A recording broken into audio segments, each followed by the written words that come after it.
Olivier Boumal voit le jour le 17 septembre 1989 à Douala.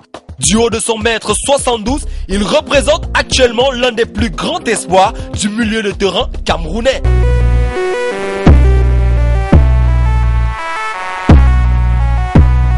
Le jeune milieu de terrain quittera tôt le Cameroun pour retrouver sa famille du côté de la France. Ceci pour qu'il oublie le football qu'il pratiquait déjà dans les quartiers poussiéreux de Douala.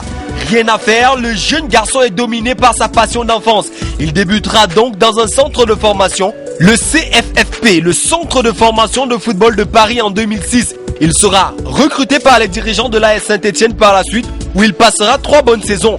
Ces moments passés avec les U20 du club stéphanois représenteront pour lui un véritable envol. À son arrivée, il fait éclore son talent aux yeux des dirigeants du club et notamment de l'entraîneur de la réserve qui n'hésitera pas à le surclasser dès ses débuts. Il côtoie donc durant son passage chez les Verts Emmanuel Rivière, Bafétimbi Gomis ou encore Blaise Matuidi. Gagnant de plus en plus confiance auprès de son entourage, Olivier Boumal va mettre son pied gauche en évidence, d'où le petit nom d'El Phénoméno. Saison 2007-2008, il est meilleur buteur du club en CFA. Il sera d'ailleurs récidiviste la saison d'après. N'étant pas surclassé avec l'équipe première, il comprend qu'il est temps pour lui de faire valoir son talent ailleurs.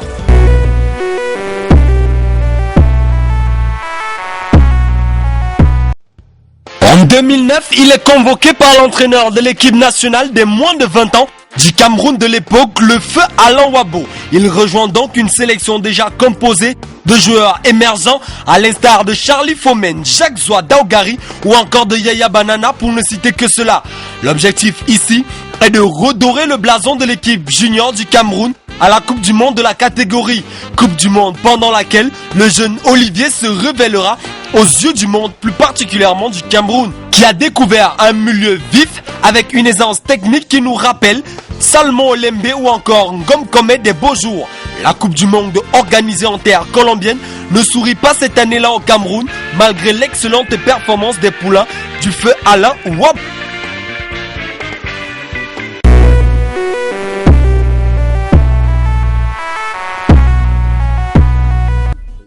À son retour en Europe, Olivier Boumal intègre le club espagnol d'Albacete. Mais pour cause d'objectifs moyens du club, il décide de s'exiler du côté de la Grèce dans une équipe de Panathinaikos évoluant en 2e division.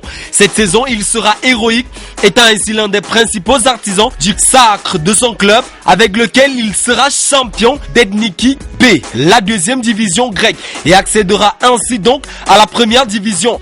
Ce qui lui ouvrira les portes de la sélection des Lions Espoirs dans l'optique des matchs comptants pour les éliminatoires des Jeux africains de Maputo au Mozambique. La saison 2010-2011 sera sur le plan individuel d'autant plus prolifique que la précédente, ce qui ne va pas empêcher la descente aux enfers du Panathinaikos, son club.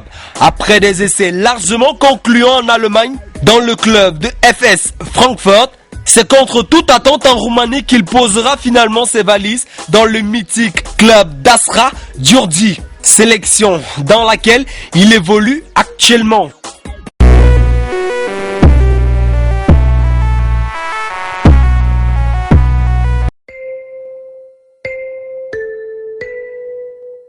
Après avoir évoqué la semaine dernière Hervé Tchami, un autre milieu de terrain virevoltant, Olivier Boumal pourrait constituer au même titre un joker sur le flanc offensif de la sélection fanion du Cameroun, ce de par son aisance technique et son excellent contrôle du pied gauche.